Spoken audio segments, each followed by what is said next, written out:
Well, the U.S. has announced that they will be drawing down troops, the media probably would say rather precipitously in the next couple months leading up to the election. Apparently, Iraq, amount of U.S. troops officially is supposed to go down from 5,200 to 3,000, and in Iraq it's supposed to go down from like 8,600 to 4,500, and so it's cutting in half in Iraq and almost in half in cutting in half in Afghanistan and almost in half in Iraq. I mean, is it positive? Yes. Is it particularly impressive? No. We kind of knew that the administration was thinking about pulling a bunch of troops out right before the election. Because that was a big campaign pledge that Trump would be bringing some troops home, in his first term. And the thing that's really disappointing about this to me is that Trump doesn't have to ask permission for this. I get that Congress has been putting up a fight, but Congress handed over the presidency, the executive branch, so much authority on foreign policy that really Congress doesn't have any power left to control the executive branch when it comes to moving troops around and things like that. They already gave that up to give the presidency the authority to start as many wars as whoever the president wanted. Now that there's a president who's less war hawkish, he's not exactly a dove, but he's less war hawkish than Bush or Obama or Clinton.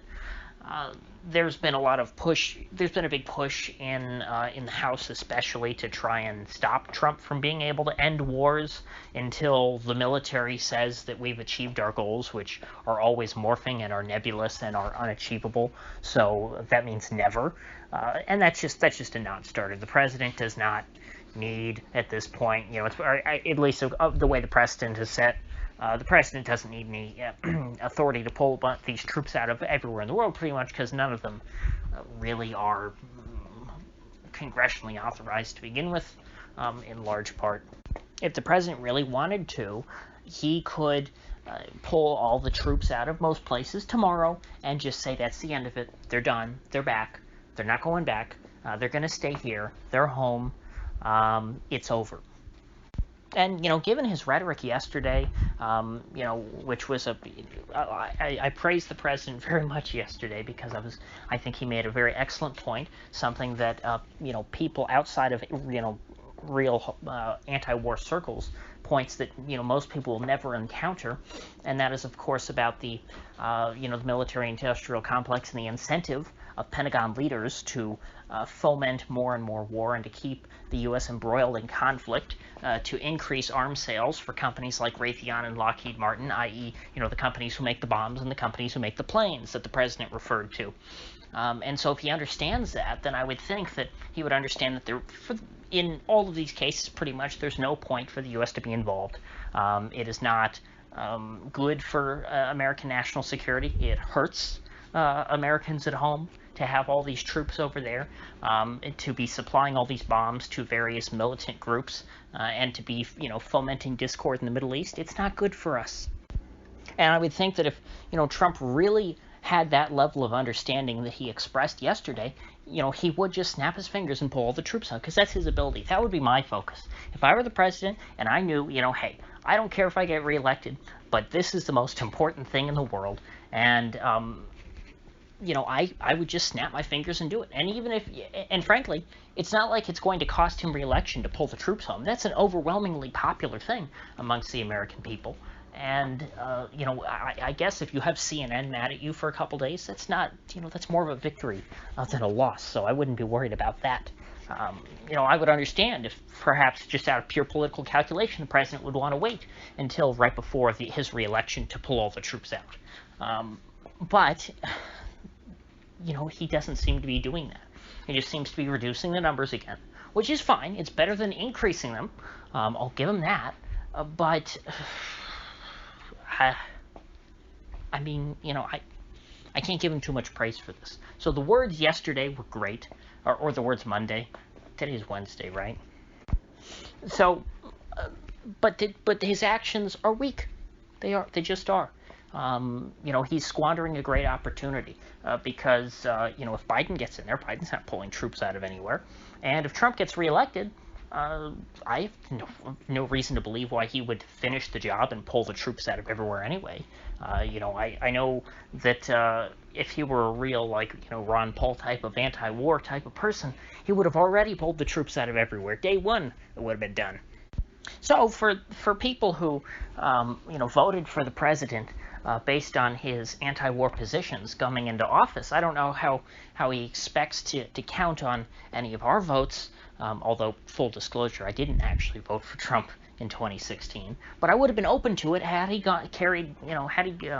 made good on his anti-war promises.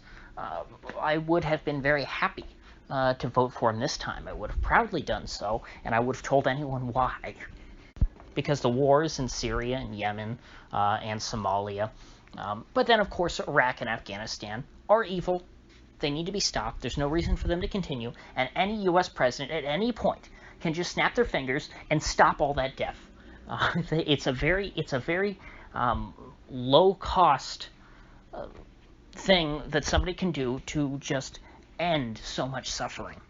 And yet, Donald Trump, even knowing the way the military-industrial complex works and the incentives of these generals advising him, even knowing all that, he still does not choose to end this.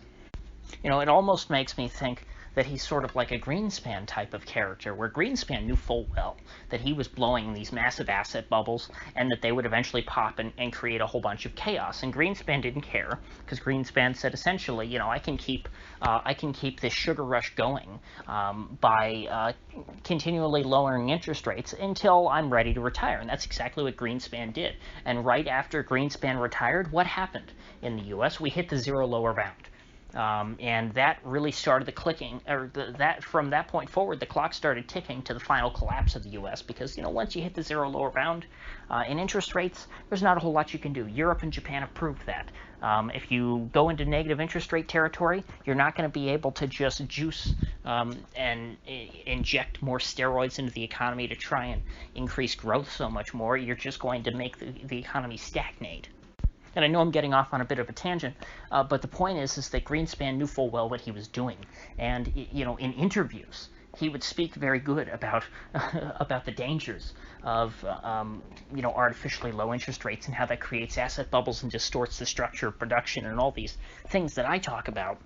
Much in the same way that Trump sounds very similar to someone like me when it comes to talking about the military-industrial complex, yet his actions do not reflect those sentiments.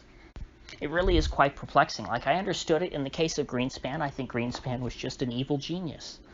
He was doing the wrong thing, yes, but I think that he got addicted to the praise. The media just swooned over Greenspan, and people, called him the maestro, and he was beloved by, both sides of the political establishment. Democrats and Republicans were very happy to have him as Fed chair. But for Trump, I don't understand. What does he gain by keeping the wars going? I just don't see it. Obviously, he's not going to win the favor of, the deep state, the national security state, or the foreign policy establishment. They still hate him and think that he's a vile, isolationist, as they would call someone like Pat Buchanan or Ron Paul. So why not just rip the Band-Aid off? Why not just say all the troops are going to be home for Christmas, as Scott Horton has put it? Wouldn't that be a great re-election campaign stocking stuffer? And I completely agree. I don't see, other than I guess maybe Trump, like everyone else, doesn't want to be blamed for the aftermath of the U.S. withdrawal, because everyone remembers, the scenes on TV in Vietnam when Saigon fell to the North Vietnamese. It was very sad, and there were people holding up their babies, trying to beg the U.S. soldiers to just save their children from communist oppression. And it was a very sad day. It was something that wasn't good, but, it was inevitable. And so, what do these people think we should have done? Just stayed in Vietnam all these years? It's been 50 years since the U.S. pulled out of Vietnam.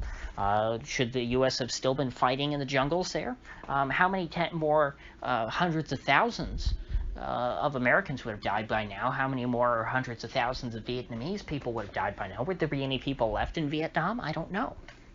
And so I asked the same question in Afghanistan. I mean, the U.S. I've talked many times about the demographics of Afghanistan, how a more permanent political settlement could be structured in that country. What just sort of basic physics and human geography, or did I say physics? I meant civics. Basic civics and human geography and political theory, what all of these studies tell us about what a society like Afghanistan, how it needs to be governed. And the U.S. has not tried to create anything like that. What the U.S. has tried to create is inherently unstable. And so therefore, the best thing that the U.S. should just do is just let it collapse. The so-called Afghan government is a unitary parliamentary democracy. That is the opposite of something you do with a multi-ethnic rural society of people who speak a bunch of different languages and have a bunch of different cultures. You don't make them all share one government. That's insane. And so inevitably, the country will devolve into civil war, which, frankly, it's always on the edge of, even the U.S.-backed side is on the edge of civil war with itself at all times. I believe right now there are still two men who claim to be the legitimate president of Afghanistan with rival cabinets. This is not a society that the U.S. has been able to fix in the last 20 years. The U.S. has only made things worse. So I guess, what would happen is if you pull all the troops out, bad things will happen. Lots of people will die in the ensuing chaos. And it will all be blamed on the Orange Man, and that's why Trump doesn't want to do it until he's done with re-election. I mean, if Trump just came out on TV and explained things, just like I say, if he came out and explained why the economy was in bad shape, if he came out and explained why Afghanistan and Iraq were in bad shape, and Yemen and all these other places. Actually, Yemen, I can't think of a way that it would get worse if the U.S. stopped helping the Saudis there. I mean, things would just get infinitely better in Yemen if the U.S. stopped supplying Saudi Arabia with our wonderful made in Arizona, American-made Raytheon bombs. But, Afghanistan, I can understand why there would be some trepidation and fear that there would be political reprisal for the terrible things that will happen when the U.S. leaves. But frankly, with the U.S. being there, there's still lots of terrible things that happen too. Nobody ever talks about all the dead Afghan civilians who have been killed in the last 20 years, just by the U.S. side, let alone by the other side. So I think if the president just came out and leveled with the American people about the U.S.'s role in the world and the way that things are really screwed up right now and why you should bring the troops home, he could go through with it and then do it. And as far as I'm concerned, he shouldn't care about being reelected, because what's the point of being in office 8 years if you're scared to death of doing what you believe in? If you're scared of doing the right thing, it'd be much better to be a good president for 4 years than a bad president for 8 years. I mean, I don't understand the logic of these people who get up in Washington. And supposedly Trump is not like those people. Supposedly Trump is supposed to be an independent thinker of some sort, somebody who cares, about the country. That's his whole shtick. So why wouldn't he go out and proudly take a hard stance, something that the media is going to tear him up for, which the media do anyway. The media already hate him, so he doesn't have that much to lose. So, that would be my suggestion if I were an advisor to the president. This is not the time for half measures. Go full bore in and pull all the troops out now. And that way, even if you lose re-election, which I don't think this will hurt your chances of anything, this will help your chances if you pull all the troops home. Even if you lose re-election, at least we'll be at the point to where maybe this will be irreversible by then. There will be so many troops home back in the United States by the time that Joe Biden or Kamala Harris, if Joe Biden doesn't survive to January, by the time that one of them takes office in January, perhaps by then there could be so many troops pulled back home that the U.S. empire could not be put back together. And I don't care if in the short term, Trump is remembered as, oh my gosh, look, he set everything on fire on the way out. He just destroyed the whole country. Oh, our national security has been threatened so much, because come a few years down the road, or even less, people will recognize that, what was done was a tremendous service to the American people and to the people of this planet. So that's about all I have to say on the proposed troop withdrawals. If you gained anything of value out of this video, I'd appreciate you clicking that like button and subscribing, because I do upload every day and I'd hate to have you miss one. So I'll see you folks back here tomorrow.